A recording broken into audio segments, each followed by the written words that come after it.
the supernatural, the paranormal. Do you believe? Over 40% of American adults claim to have some belief in supernatural phenomena, and that number seems to only be rising. Hollywood would have you believe that a haunted house is some Victorian mansion dilapidated on a hill with bats in the attic and a graveyard out back. But no.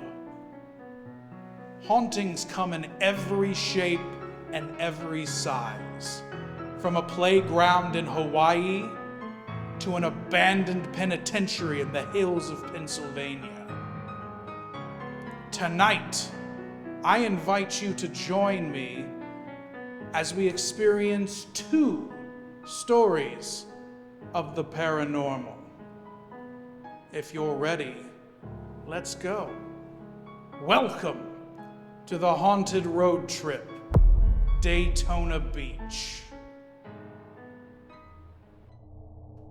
Daytona Beach is an idyllic and peaceful historic town on the Atlantic coast, in the heart of Volusia County.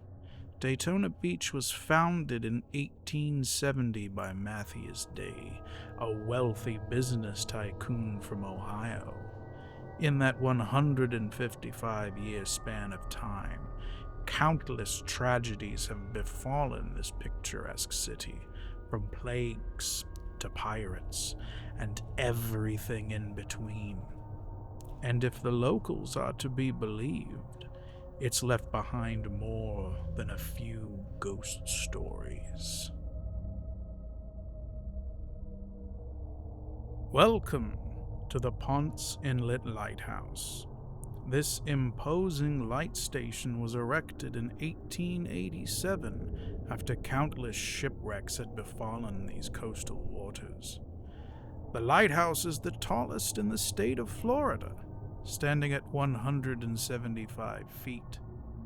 While it might look picturesque, locals have claimed that restless souls wander this majestic light when the fog rolls in and the moon sits high.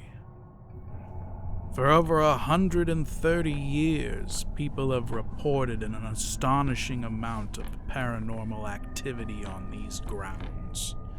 In particular, the old keeper's house seems to be a hotbed of these paranormal occurrences.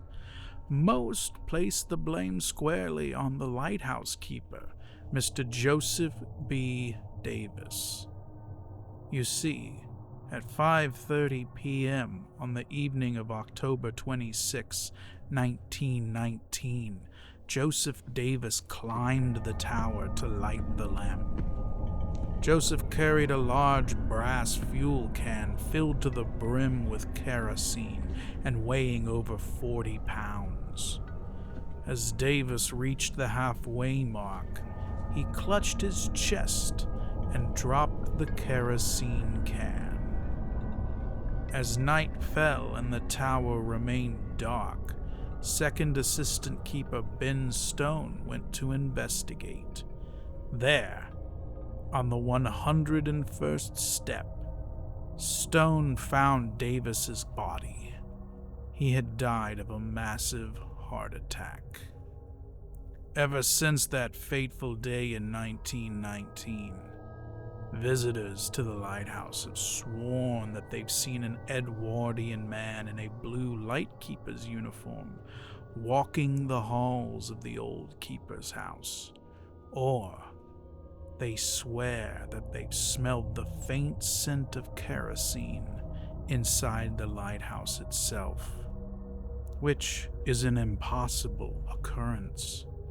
You see, the light was electrified over 100 years ago, so there has been no kerosene in that lighthouse for over a century. Nestled right on Main Street, across from the infamous Boot Hill Saloon, sits Pinewood Cemetery. Pinewood is the oldest surviving cemetery in Daytona Beach, and several of the city's founders can be found interned here. But beyond its stone walls, many believe something else lingers here. Tortured spirits from a sinister past. One of the most enduring legends of Pinewood Cemetery centers around a tragic story of Mr. Adler Rawlings. Rawlings was a prominent man in Daytona Beach, and when he died, he was interred in a grand marble mausoleum. Unfortunately for Adler, upkeep of the cemetery would start to dwindle, and as soon as the old burial ground became overgrown and forgotten, it became a popular spot for local teens to hang out. In the mid-1980s, a group of teenagers broke into Adler Rawlings' crypt and ransacked his corpse, dragging his body into the road and kicking the old skeleton around. When the police arrived on the scene, the teens scattered into the wind. The authorities did their best to put poor Adler back to rest, but when they reinterred his bones, they realized the teens had made off with Adler Rawlings' skull. Ever since that fateful day when those teens disturbed Adler's rest, his spirit has yet to find peace.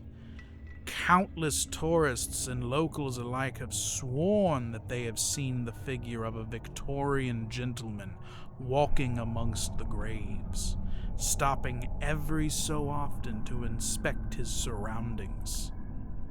Of course, this isn't the truly shocking thing those witnesses report.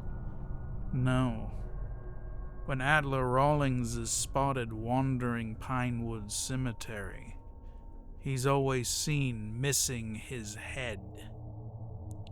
His headless spirit, now searching eternally to find his missing skull, so that he might finally rest in peace again.